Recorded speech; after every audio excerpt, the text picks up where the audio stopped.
If you do any prospecting with LinkedIn, you have got to go get set up with Surf. That's SURFE. It's a tool you can use to add new contacts to your CRM system directly from LinkedIn in seconds. I'm using it every single day. I add contacts, follow my deals, keep track of notes, and it ends up saving me a bunch of time on prospecting and outreach, which means I can spend more time moving my deals along. The data is always 100% accurate since I don't have to copy and paste all the fields over from each and every contact that I want to put in my CRM. Instead, Surf does that all automatically with just one click in about 60 seconds. The team over at Surf has put together a very special offer for fans of sales players. There's a link down in the show notes, and you can use the promo code JWSurf5. Don't forget the E at the end of Surf. That's JWSurf5 for 5% off your first year. Don't spend another minute doing things manually. Go get set up with Surf.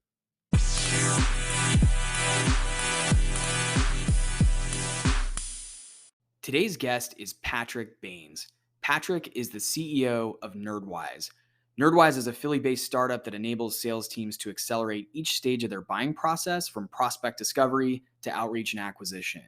We had a really amazing conversation. Patrick is a veteran in this industry, not only in the tech startup world, but in sales also. He was an early team member at LinkedIn, which is a super exciting story, and he's since gone on to co-found 2 different startups. What impressed me most was Patrick's investment in his sales abilities and skill set. He's not only a great marketer, but knows a lot about generating pipeline in a data-driven way. He shares some really great insights into how NerdWise nurtures their customers and does thoughtful gestures that help build good rapport and ultimately pay dividends for their business. Patrick's an all-around great guy, and it was so great to have him on the show. Welcome, Patrick, to the SaaS Sales Players.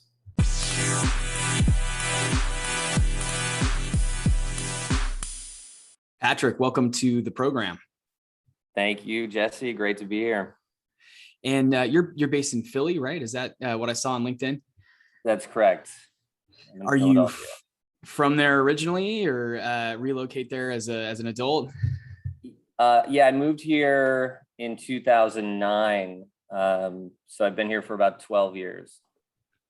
Wait, nice. Let me see if I'm doing my math right. Yeah, 12 years. Yep. 12 years. That's awesome. No, Philly's a great town. Where are you from Pennsylvania originally, or where'd you grow up? Yeah, I grew up in the Midwest in Chicago and Wisconsin, and then I moved to Atlanta, and then I went to school in New York, and then I basically moved to Philadelphia after college. That sounds like you've been all over. Yeah, I'm leaving out a few other places, but yeah. Nice. Well, I always start the episode off with, I'd love to learn your origin story. Tell us how you're now in the software sales arena. How did that start? What was your journey to get to where you are today? Well, when I was growing up as like a kid, my dad was in the Army, and I watched what his career was like. And it's funny because I think there's just a huge gap in like career education for people and like what you can do. But I saw my dad was in the Army, and then I had, the other careers I knew about were like neighbors and family members. And so I didn't have a whole idea of what the options were as a kid, but I have an uncle who owns a company, and I got to see his success and a lot of his lifestyle and freedom. And I thought, man, it looks like owning a company seems like a really great direction to go. And so that was kind of the only thing I ever knew, is I wanted to start a company one day and be like my uncle. And then when I was in college, it looked like the options were either like go work on Wall Street, like this is before the collapse of 2007, right? And that whole crisis. But it was either like go work on Wall Street, go to law school, or like I wasn't even sure what the other options were. But I saw a video of what it was like to work at Google, like randomly one day, just cruising around the internet.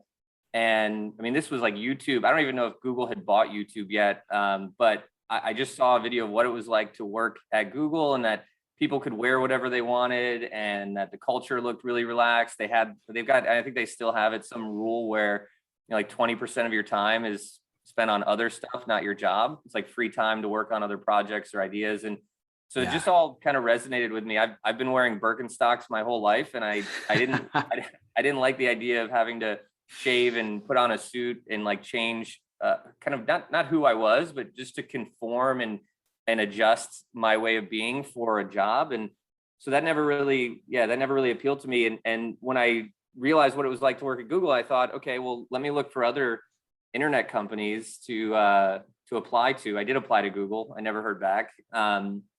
But I was being pretty savvy. I was using Google News search and looking for startups in the cities that I would potentially move to after college. And this company, LinkedIn, that had maybe 30 to 40 employees at the time, was opening a customer service center in Omaha, Nebraska. And I applied, and then I flew in and met with them. And a few weeks later, I got an offer to work at LinkedIn, and it was exactly what I had hoped. I got to be myself and wear my Birkenstocks to work and kind of work in a cool, creative environment. LinkedIn at the time had like 8 million members. We took pictures with every next million. So in any case, that's how I got here. And I was trying to reverse engineer my way from working for startups to, starting my own. And that kind of worked out. So that's the origin story. Just one quick thought. I love that the Birkenstocks was like the primary driver. It's so interesting because there's going to be a whole generation of workers upcoming, or it's already started, that will never have to think about wearing, business casual or a button-up shirt and slacks to work. And I know that, so I got into tech for some of the similar reasons. I worked around relatives and things like that were entrepreneurs or worked in the technology business. And I noticed they were always the ones that got to wear jeans and Birkenstocks or whatever to work. Whereas, my dad would put on his slacks and tie and dress shirt. And I was like, I don't want to do that. My dad works in higher ed. So it just wasn't, it's exactly the same sort of motivator for me was, man, those guys seem to be able to wear whatever they want to work. And yeah, there's going to be a whole generation of people that started their career during this pandemic, and, yoga pants and basketball shorts are just the new norm. And people just won't be able to imagine having to wear, dress shoes or a button-up shirt or slacks to work ever again. So, and that's across all industries. So that's, exciting. So I'll add, there is a flip side to that though, which is, I think that those who really want to excel the fastest will get good at in-person and will want to be in an office some segment of the time. I mean, there's a whole amount of growth that happens organically when you're with people, especially, people that are more experienced and can hear you say something or watch you do something and give you feedback. And that doesn't happen in the virtual world. And then so I do think there's going to be that opportunity. And that's, as we come out of the pandemic, a lot of that will normalize again. But then just back to I know this isn't a fashion podcast, but I was really in kind of caught off guard or illuminated one time I was out with the CEO of my last business, and I was out with him and his wife having drinks, and she commented that that he really respected people who dressed nice and had a good sense of style.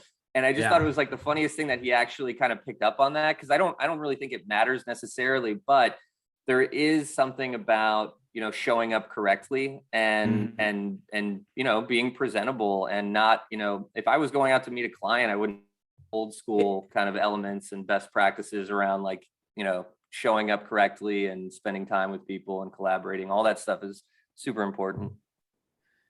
Yeah, I totally agree, especially for in-person interactions. That's when it counts.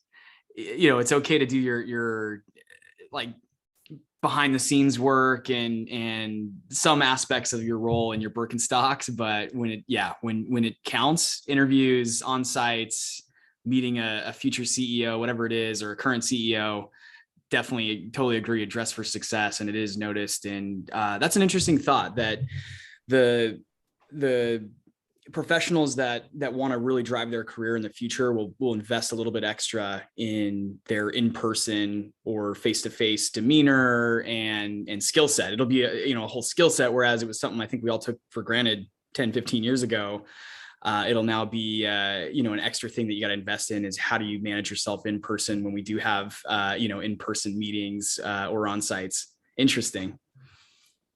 Yeah, you have to. I mean, most of the growth that I've had, like the periods of real accelerated professional development, happened from observing other people and being in the same space with them and watching how they made decisions or how they did something or whatever the case is. And it doesn't happen the same way remote. You just don't get it that way. So yeah, it's important. So I want to learn a little bit more about your time at LinkedIn.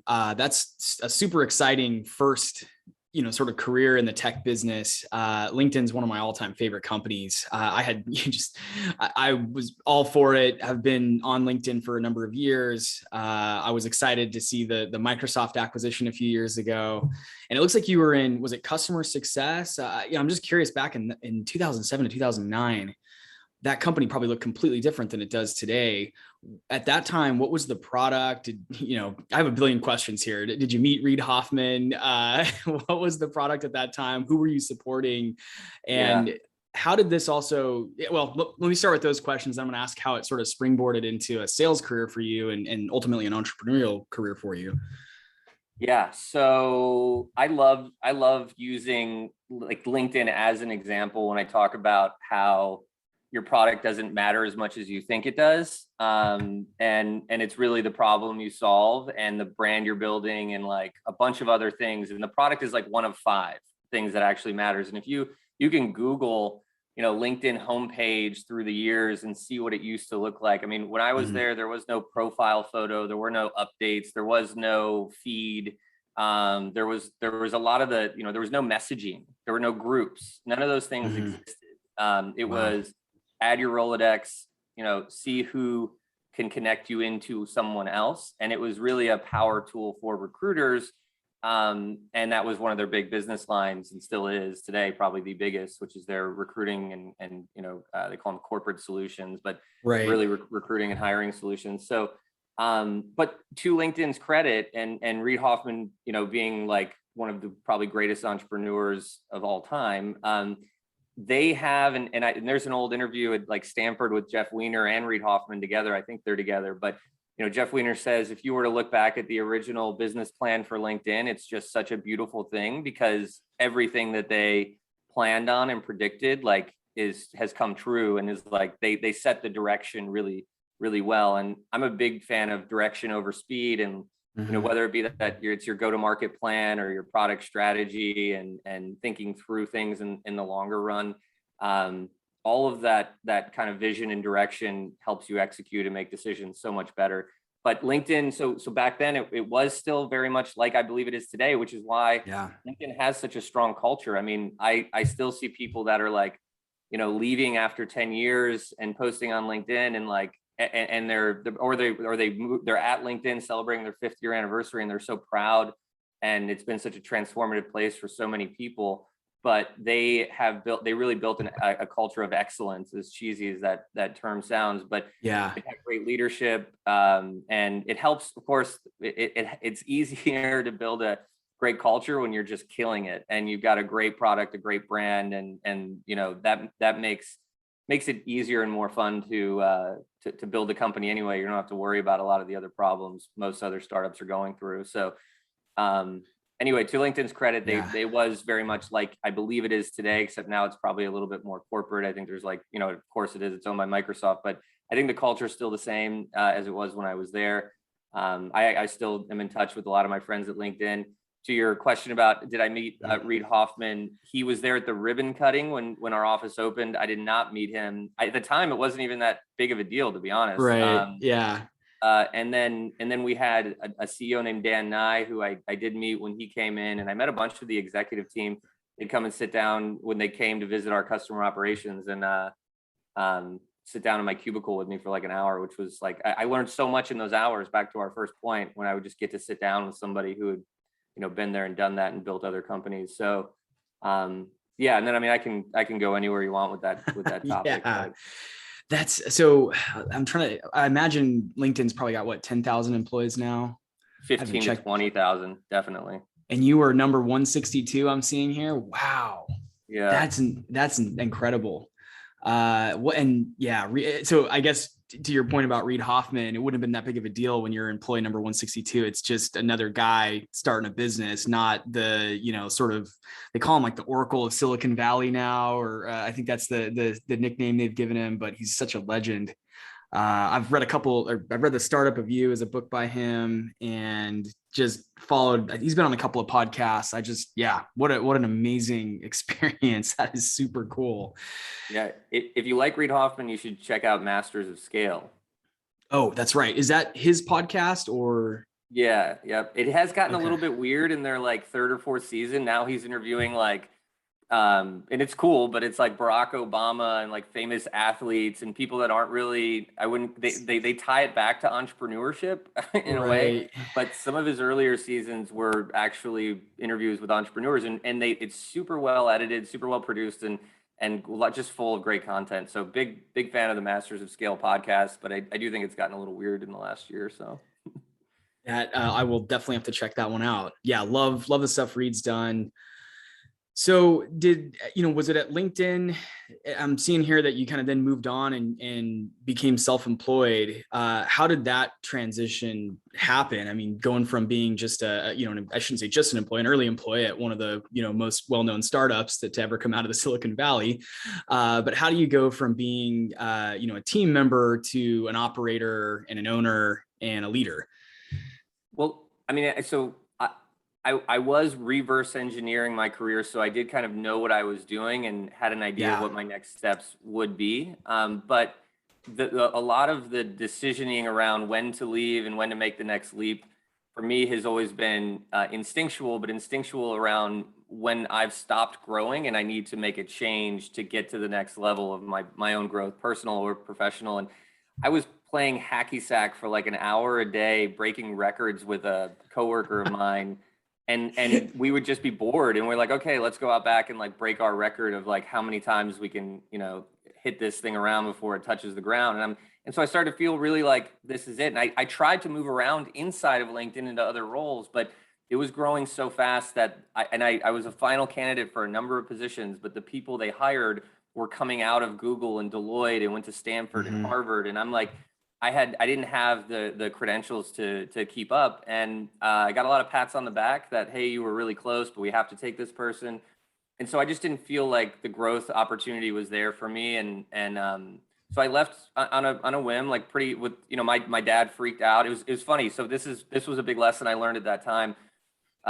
When you ask advice from people, this is obvious, but the best lessons I think are, you will get what they would do. And if you ask a colonel in the army about, quitting your job, he's going to be like, have a panic attack and tell you like, no, you want to, it's a great company, stay there for 20 years. Right. And then I go and I talk to my uncle about it. And I'm like, I'm thinking about leaving my job. And he's like, well, I was 27 when I started Maple Ridge Farms. And like, just goes on. And then he says his advice was, well, don't start, go ahead and figure out what you want to do next, because, as soon as you quit, that's your cash flow. So hold on to your cash flow while you figure it out. And I did that for a little bit, but anyway, I quit kind of blindly, didn't know what I was going to do. And then another person from LinkedIn had just left the month earlier to start what was People Links, the next company I was a part of, and called me and said, hey, I'm starting this new company. I heard about you from someone else, like actually made the connection. Another coworker at LinkedIn connected us, and he was from Philadelphia. And so I started working, part-time as a contractor.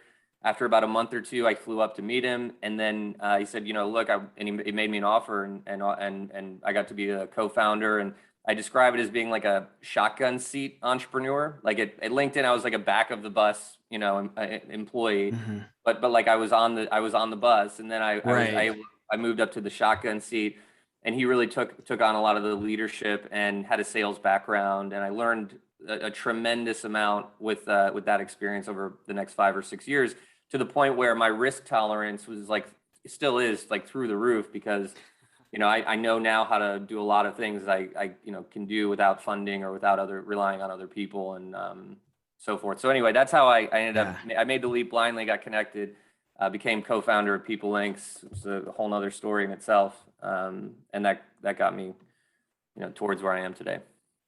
Now it sounds like at People Links, you learned, kind of honed in on the craft of sales and selling solutions. Tell us about the learning curve there, or were you selling before that?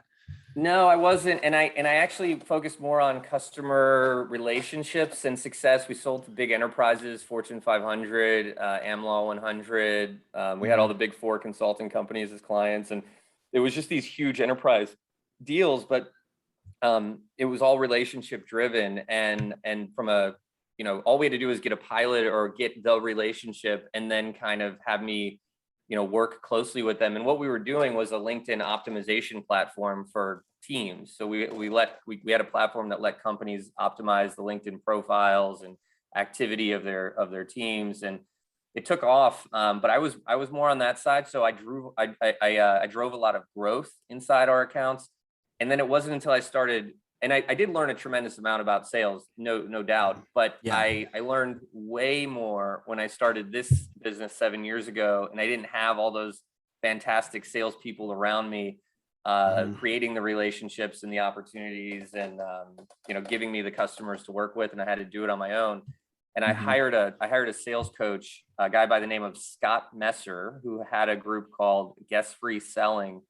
He taught me 2 or 3 things in a few weeks that changed my career, my life, my sales career forever. And then of course, when you don't have any money coming in and you have to make payroll or just keep the lights on, you learn how to sell pretty quickly. Are you able to share those 2 or 3 things that you learned that were completely game changing? Oh my God. Yeah. I'd be happy to. I try to, and I get to work with a lot of entrepreneurs in my current role. And when I can tell that they're, just getting started and they don't know what they don't know, I mean, I kind of geek out, and I'll spend as much time as I can just trying to save them the headache and the tears and failures if I can. But yeah, well, one of the biggest ones was, we were going into a call with, and this sales consultant, by the way, is so good. He would prep with you for calls, listen in on calls, debrief with you, review your emails, revise them, send them to you before you send them. I mean, just did all the kind of sleeves up dirty work. But we're prepping for a call with DraftKings, and he's like, okay, so what's your plan? You have an agenda? And I'm like, oh yeah, we're totally prepared. We got this whole agenda. I got slides ready. He goes, okay, what do they want to get out of the call? And I said, well, I'm not really sure. He said, well, that's the only thing that matters. That's your agenda. You got to figure out what they want. And then he gave me some language to ask them. And that's his whole idea is around guest free selling is, your only job is to figure out what the customer needs, what they want, why they're even talking to you in the first place. And I start every call now with, some questions around hey, Jesse, thanks for taking time to speak with me. I'm happy to tell you about what we do, but before I do you have any questions, or is there anything in particular you want me to be sure and touch on? And people will tell you what they want. They'll tell you what they're looking for. And so even on that DraftKings call, I'd already had many calls with them, and I get on and I say, hey, guys, this is going to be a silly question, but we've had a number of calls and we've been, working with you a little bit here and there. What do you want to get out of this relationship? How can we help you the most? And how do we make the most of this call? And man, they just open up and tell us everything. They're like, well, and they got this whole program going, and they're testing all these different channels, and they want us to be whether we can validate a certain amount, all the things to do. And that drove the whole call. So one is just, if somebody steps on a car lot, they're going to buy a car. It's not your job to go and show them your favorite car, the nicest cars, or to start talking about cars. It's your job to understand why they're there in the first place, and how you can help them make their decision. So I'll add to that. What I do, I've done this for years now, thanks to a mentor I had, what we would do when we book a discovery call, or an intro call, whatever you want to call it, I would send an email the day before and confirm, hey, just want to make sure Mr. or Mrs. Prospect that this time still works for you. Oh, also in preparation for the call and to make the best use of everybody's time, in 1 or 2 sentences, would you mind sharing what you're hoping to take away from tomorrow's session? That way we can prepare accordingly. And it works like a charm. This is actually a good reminder. I need to be a little more consistent about this right now, because it works really well. One, you confirm that they're still on for the meeting the next day. And then two, a good amount of the time you're going to get someone that writes back and says, hey, thanks for asking. Here's what our ultimate goal is in, a couple sentences.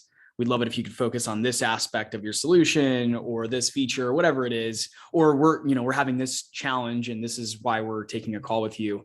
I will say sometimes prospects just say, no, nothing special. Just show us the spiel or whatever you want to. I get that a lot too.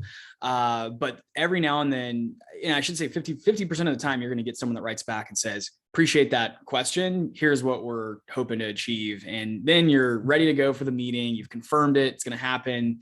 And it gives you 24 hours roughly to make sure that you're dialed in and fully prepared for a conversation that's productive on both sides.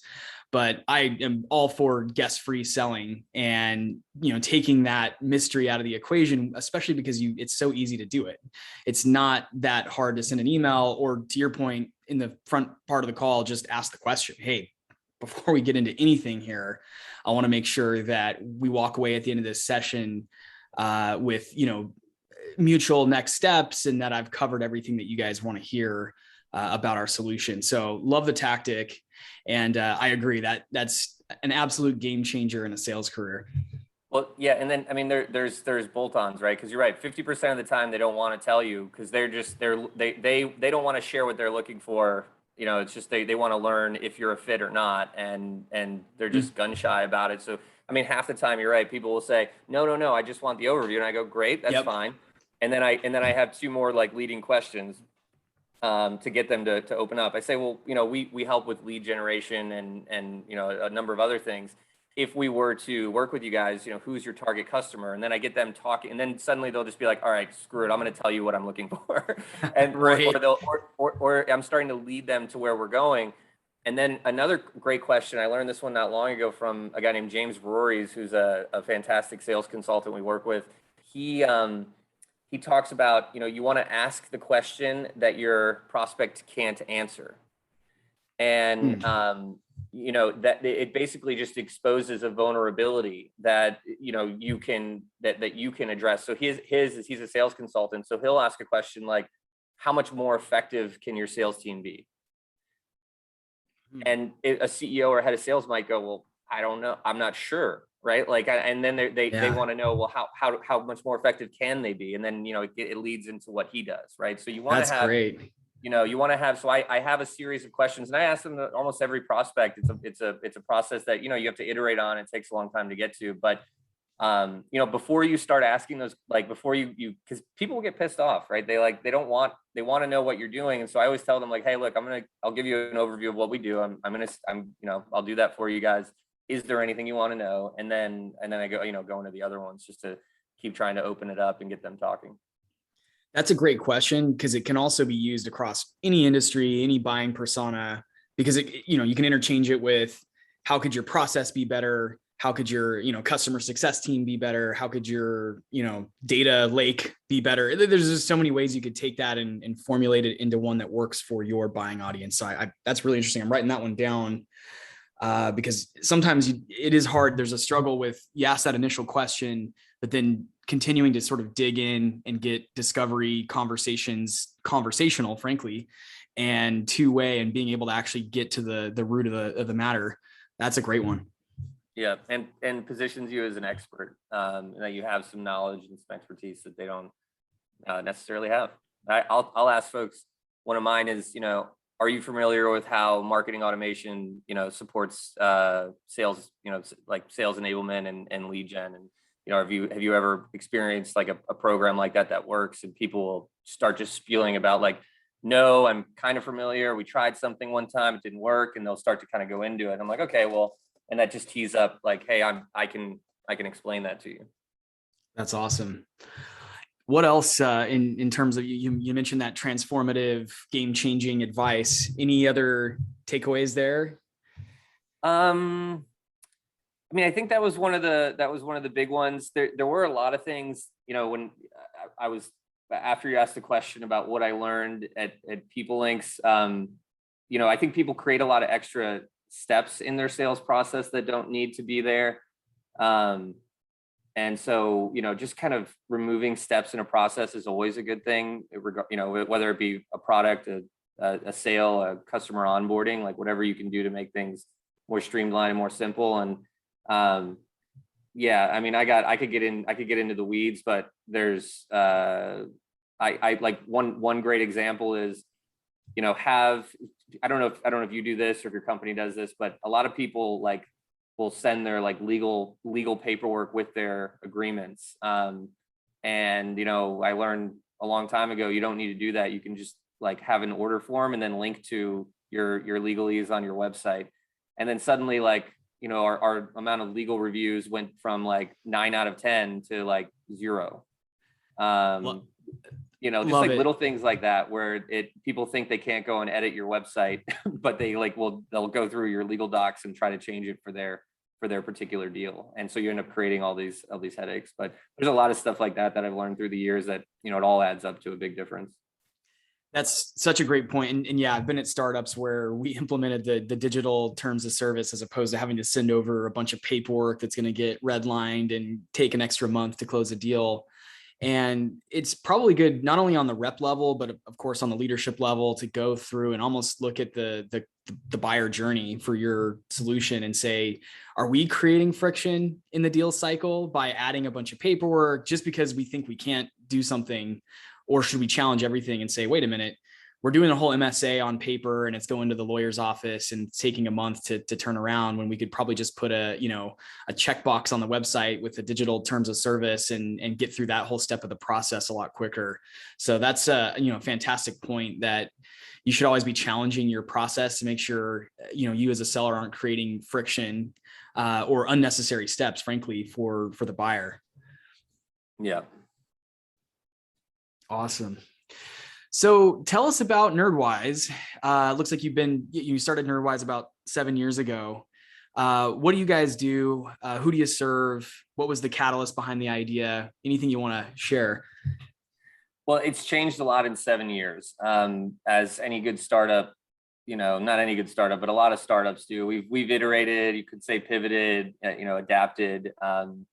So there 7 years ago, we looked a lot different, but we've always been about, we've identified that we've always been about productivity and helping companies work smarter, right? There's a lot of different things that need to come together for any organization's marketing effectiveness, sales effectiveness. And so we try to be a kind of a one central, we use the term all-in-one sales enablement platform. But we want to make it so that you don't need to go somewhere else to get something. And if you sign up for Marketo, Pardot, Outreach, Mixmax, pick the automation tool, you still need like 4 or 5 other things to get that up and running. And a lot of people sign up for these really expensive platforms on multi-year or just annual multi-license annual agreements. And then they realize that it's not that easy to use it effectively, or that the adoption sucks. And so they end up looking to other places. And so that's sort of what we're all about. I mean, the things that you need first to run a great marketing automation program is, yes, you need the tool, but you need a plan it's organized, it's repeatable, and I hesitate to say scalable, but it just needs to be organized and repeatable. And then scalable is comes kind of last. But you need to have the go-to-market plan, and we provide that for clients. You need to have list services. You need to have, many people sign up for outreach and then they're like, okay, now we need to go sign up for Zoom Info. It's another 15 grand. Yeah. Got to have prospect lists and access to quality list services. We provide that. You need to have really effective messaging. Most companies that we work with, I mean, it's very rare that I meet a company that's already got their kind of sales outreach messaging well baked. I think the bigger companies, the bigger sales teams, they've got a little more support behind them. We tend to work with companies with less than 50 employees and maybe a 5 to 10 person sales force, and they're still kind of, everyone's running their own play, has their own set of messaging, set of processes, and they don't really have a director of demand gen or a VP of marketing that's supporting them necessarily. But you need to have great messaging. That doesn't come with outreach. That doesn't come with these other tools. Not to knock the tools. The tools are fantastic. Sure. Yeah. But you need a suite of things to get them up and running effectively. And then you need an expert. You need somebody who can actually, ramp these programs up and execute them and get, with quality assurance and approval processes and a number of things. And so we try to be that for our clients. And I'm actually leaving a couple other things out, but there's a number of things that you need to get things up and running effectively. And so we try to be that hub for our clients. The real catalyst for us that got us where we are today is a big energy brokerage out of New York City, and I know they're cool with me saying their name. It's a company called Reflective Energy Solutions, and they've rolled up a bunch of other energy brokerages, and they've got reps all across the country. And they're selling a commodity. They're selling alternative energy services in states and areas that have been deregulated. And in any case, it's not like the easiest thing to sell, but the CEO saw us growing really fast a few years ago and asked, hey, how are you able to do that? And I've always been good at lead gen since People Links. I understood like how to generate leads for sales teams and things. And so I was doing that for my team, and we had a couple other service offerings. And I was like, well, I implement this tool and we follow this process and we do all these things. He's like, can you do that for my team? And I said, yeah, sure. Well, I'm sure we could do that. And he became overnight my biggest customer, and still is to this day, one of my biggest customers. I'm doing this for 3 or 4 years now. But it was a customer, it was a customer asking, could we do something for him? And, was happy to be our guinea pig. And so then we really built our solution around what our customers needed. And he was the first one that he was like the driving force that got us here. That's fantastic. How did you go about building a sales process once you sort of come up with the concept? I mean, it sounds like it was obviously evolutionary over 7 years. How has, for the first iteration of the sales process, how did you think about that? Was it really just selling into your personal network, or I assume you guys, take your own medicine and utilize some of your own technology and strategy, but tell us a little bit about how you formulated the first round of sales process. Well, it's interesting. I segment it between, there's like 2 buckets. There's your sales process, which is what you do with leads, right? And so lead handling, sales process. And then there's the lead generation process, like prospecting and how you generate those opportunities. Both of them have been, have evolved and have been iterated on over time. Now I have meeting overflow. I'm onboarding a sales rep today just to like free up some more of my bandwidth. But let me think. I mean, on the lead gen side, I think the most important thing before even the process, and I touched on this, is like that go-to-market plan and where you focus. And I think that's more important from a lead gen standpoint than the process itself, right?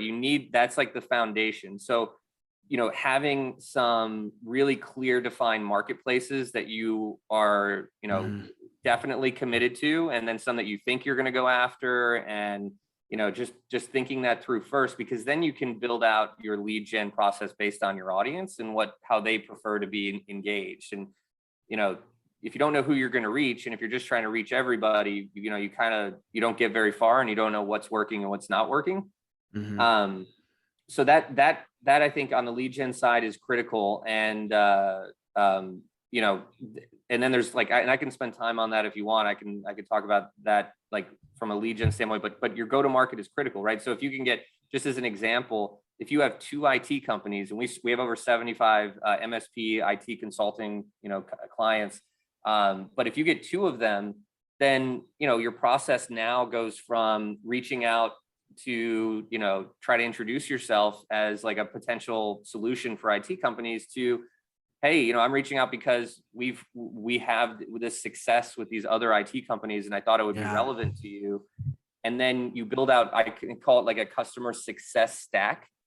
And that becomes part of, that becomes part of the DNA of your lead gen process, which is like, now I know, hey, I've gone from 2 to 5 IT companies. I've got 3 of them are fantastic references. I've got 1 case study, and now I'm just going to hit the gas, and I'm going to go digitally knock on every CEO, owner of an MSP, almost region by region, telling them about what work we do for other MSPs.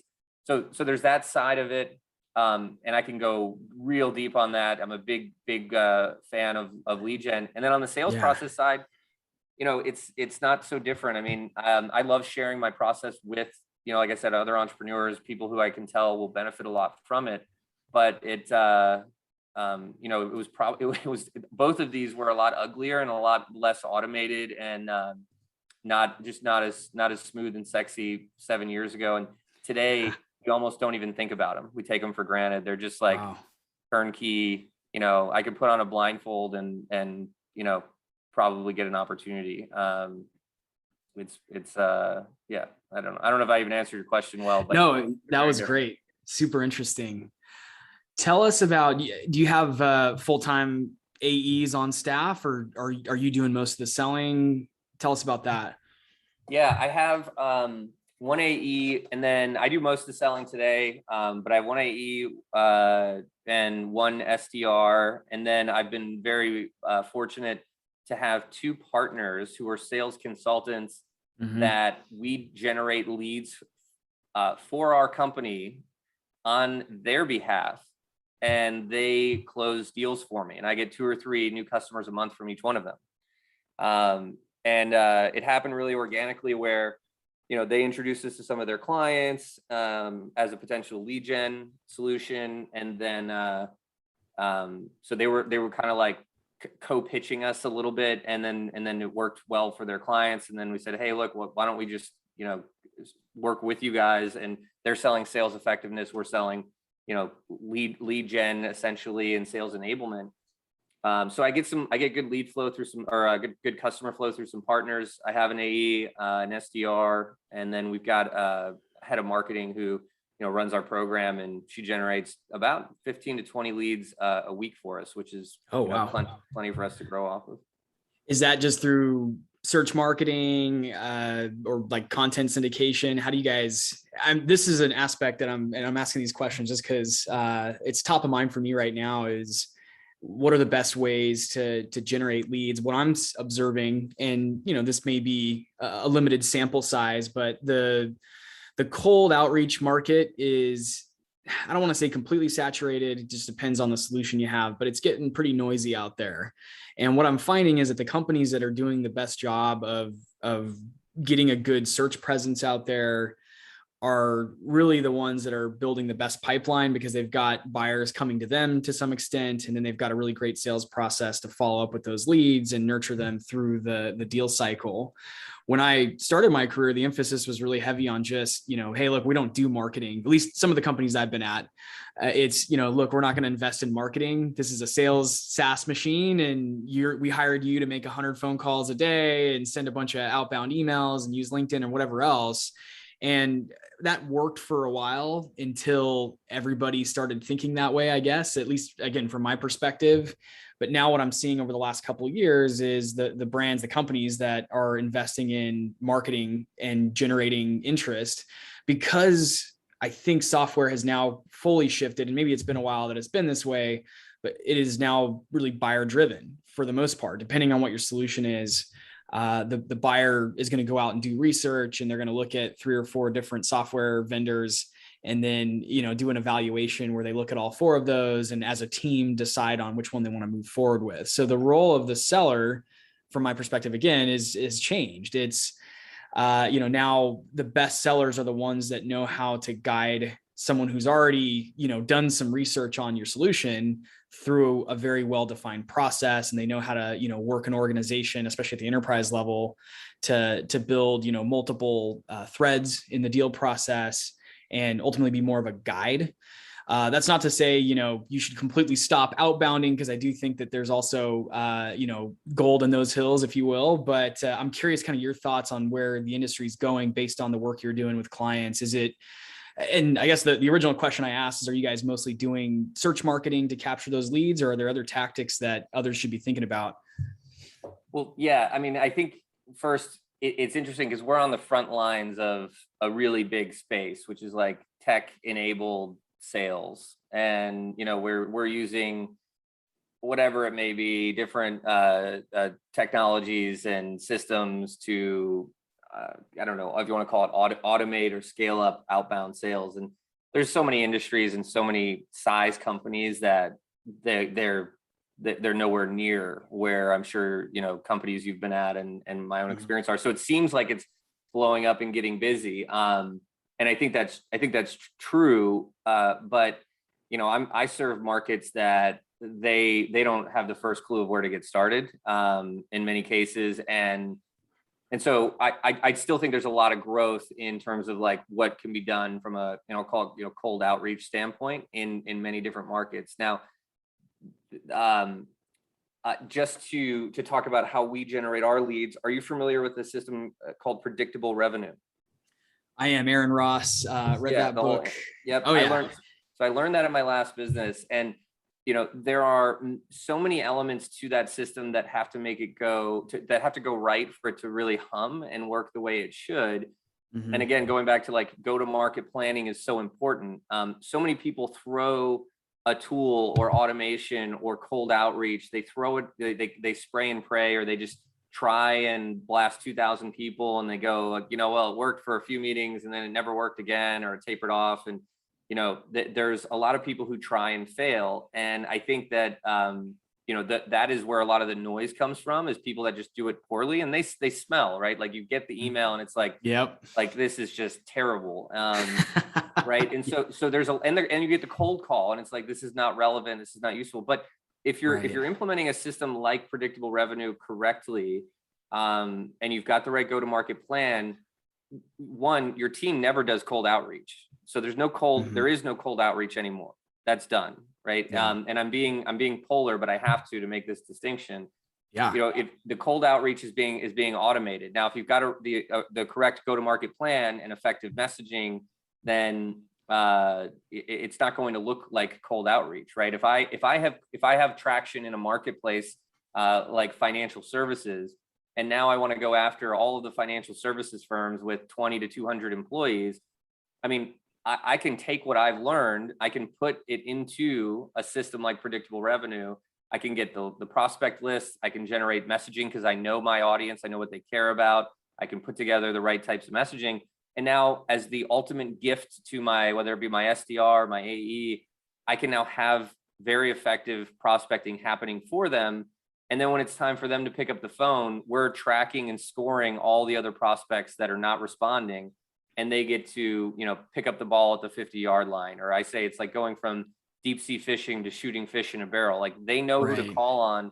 And so that's what we do, is we implement that system for ourselves. We do something in a way similar for our clients. But a lot of my SDR, when he puts meetings on my calendar, and I closed 3 deals this week. I literally just got a DocuSign while we've been on the call. It's Tuesday. I mean, it's insane sometimes. But the SDR when he puts appointments on my calendar, a lot of times they'll say to me, this was just really great timing. You guys called me at the right time. And I'm like, well, actually, we didn't call you. We didn't call you because we were lucky. Like, we knew that it was good timing. Like we called you because you engaged with an email. You went further down the rabbit hole, and like we could identify that there was something there. And they're like, no, you guys never emailed me. And sure enough, 2 weeks earlier, we sent them an email. They clicked through, and then they went back to work. But we use that intelligence, or that to identify them as, hey, these folks have a need, so let's now call on them. So my SDR doesn't make cold calls per se. We've identified folks that within a 14, 20-day period, they were engaging with an email about lead gen and sales effectiveness, and they didn't just delete it. They went, clicked through, and so we know that there's something there, and when we call, we treat it that way. That's fantastic. Now, I love the intelligence and building that profile that then helps make the sale more predictable.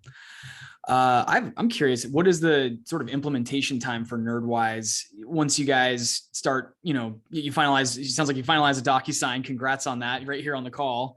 For this customer or a similar customer, what's the turnaround time for having a system like this implemented? Is it a matter of weeks, or does it take months to really gather the data that you need to be effective in that, and improving that sales process? Well, so we can implement one within 2 weeks. Now, the only caveat to that is if you don't know your product market fit, if you're not an established business, like if you're a startup, we can't, we can accelerate those learnings, but we have to learn with you. If we work with a client that's got already, 30 customers in 6 different industries, like that's a running start. All we have to do now is take the success that they've had, help them, align it with their, their sales process, their lead gen process, and help them put some process around it, because they've grown off of, like most small companies do, they've grown off of networking and referrals and some in-person stuff, and it's all the things that get you from 0 to 1, for most companies. But to go beyond that, it takes some real muscle, and so if you're an established business, you can get it going a lot quicker. If you're not, it's gonna take a little bit more. There's a little bit more of a learning curve in some cases, but usually 2 weeks, and it's about, okay, what's the plan? Let's organize and prioritize what those markets are we want to go after. Now, what are the lists that we need of prospects? Let's get those, get them through approval. What's the messaging we need to engage those prospects? Get that through approval. Install the technology is like the final thing. And it's, there's a lot of good tech out there that can do that. And then, ultimately the real challenge for us, if you want to call it that, the challenge, the opportunity, is how effective we can make our clients with a program like this.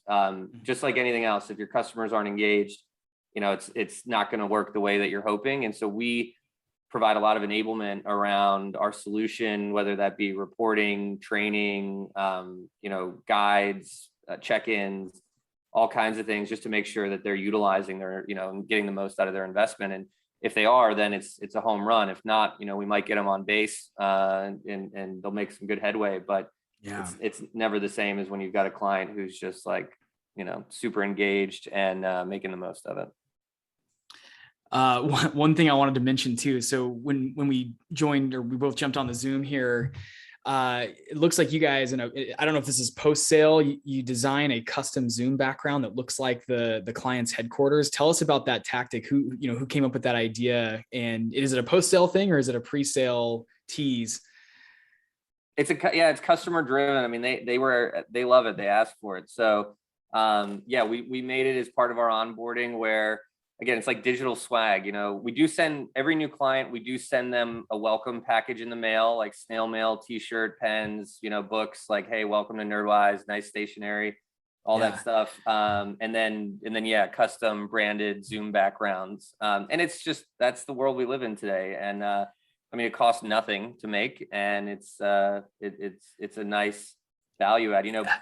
People don't always remember what you say, but they remember like how you make them feel, that kind of thing. It's, I found years ago, I did a kind of an audit, like a loose audit of our customers. And when I looked at who, renewed and stayed with us the longest versus who didn't, one of the big differences was of the majority of our renewals, we had done something special for them.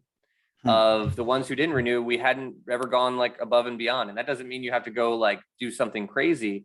But if you do a customer interview, you put them on your blog, you make them some nice Zoom backgrounds, you give them a free license, you really spend time understanding what their needs are, and working with them on a unique problem. I mean, I've had 3 customers now that had no case studies or evidence of like the traction that they had. And so I literally went personally interviewed like 15 of their customers on a Zoom call for 5 minutes, and had them trimmed down into branded customer testimonial videos. Cost me a few $100s and some of my time. And those customers are still with us, and they're never going to leave. Wow. They might leave another year or 2 later, but I make off of one customer $30,000 a year. It's worth it, right? To go a little bit above and beyond. And those are the customers who will be the great references for you. And they're the ones who reshare your stuff on LinkedIn. And, so the Zoom backgrounds are in that same spirit of like, hey, if we can do something special and create a great experience and make you feel a little warm and fuzzy, like that is like a target of ours, is looking for those opportunities. That's golden. This is an area too where I'm looking for new ideas for how to strengthen customer relationships. Because what I've experienced, especially over the last 18 months, is you do the little things like you're saying. It doesn't have to be a big money spend. It's just showing a little thought and intention. And what I've found is that the customers that get that attention end up buying more, expanding, or making referrals to other customers. So it's a flywheel. You've created a flywheel, and the Zoom background was just so creative. And just for listeners, it looked just like the headquarters. I thought, Patrick was in the office, and it's just a nice touch. And like you said, no cost. It's just very thoughtful. And in this world where we're all, spending a lot of time on Zoom, I think it's a valuable thing and an interesting thing. So I thought that was a really nice touch. And that's fantastic advice about how to nurture your existing customers in a way where, again, you're creating a flywheel in your business that will absolutely lead to renewals and expansions and referrals and all the good things that you want to get. It makes selling a lot easier when you have, a tribe behind you that's championing the product. And again, it's not about spend or schmooze either. It's really just about showing some intention and being a little bit thoughtful about it. I love it. Yeah. Well, so we're coming up here on time. I have one last question for you. You've got a great sort of perspective on the software selling market and the technology side of things. And I'd love for you to share your advice for someone who's listening that may be coming into a software selling career, or just a selling career in general, that is looking ahead at the next couple of years and wanting to make a name for themselves in the industry. What piece of advice would you give somebody in that stage of their career? How can they be, the most effective? How can they be an entrepreneur or an intrapreneur? How can they find, great success working with customers? And I know I'm throwing a lot at you here, and there's probably a lot of different ways you can go with it. But if you had to sum it up for, to one piece of advice for finding success in a SaaS selling career, how would you, what would you share with someone in that position? I mean, so there's a bunch of different ways to answer that, but I think one of the most impactful things anybody can do for themselves is, and this is the old Tim Ferriss, at least that's where I got it from the first time, is, you're the average of the 5 people you spend the most time with. And, also, like, there's the whole idea of, like, what you believe is what you receive. And there's a number of things, but it all kind of comes back to, you rise to the expectations of others. Like, who are you surrounding yourself with, and what are the types of relationships you're building? And it's not just professional, it's personal. If you're still hanging out with your college buddies and, most of them are unemployed or just screwing around, and there's nothing wrong with that. They can be the best people in the world and great friends. But if you're really trying to grow personally, professionally, you gotta look at who you're surrounding yourself with, who you're, that's affecting your thoughts affect your words and your actions, and all that stuff becomes, your identity. And I think one of the best things for me has been I don't want to say the network, because I think it diminishes how important it really is. It's not just a network. It's truly the relationships, the friendships, the people that have become like family to me, that I can call on when I just need a little bit of mentorship. And if I'm in a hard place, if I need some advice, whatever the case is, you need to have not just like I've heard, I think Reid Hoffman actually was the one who said this. You have acquaintances and then you have allies. Like, acquaintances are people that and you kind of network through to get intros. Allies are people that they're like, you don't ask them for anything. They're just close value high value relationships, and it's like an unspoken bond, but it's so strong that you could actually say it out loud to them, that if you ever needed anything, that they would do it for you, and vice versa. And so I mean, build your allies, build some really great relationships, get to know people that have been there where you want to be, and get to know them well, or get to know people that are on their way there. I mean, they're not hard to spot, right? So I think I would focus on that, and from that, you'll get the learnings, you'll get the what to do next, you'll get the opportunities. All of that comes, largely through. It doesn't even have to come directly from those people, but it comes from being around them and expecting to be on the same track as them, and thinking the same way, or learning how they do something and then applying it to, your own life. That's awesome. Thank you so much, Patrick, for sharing that. How can my listeners get in touch with you if they need to? LinkedIn is always great. Patrick Baynes, patrickbaynes.com, pbaynes at NerdWise, however you prefer. I'm pretty accessible. Awesome. Well, thanks again for coming on the show, Patrick. It's been an absolute pleasure learning more about, your background and NerdWise and getting your insights on pipeline generation and sales. Really appreciate it. Thanks, Jesse. Good talking to you.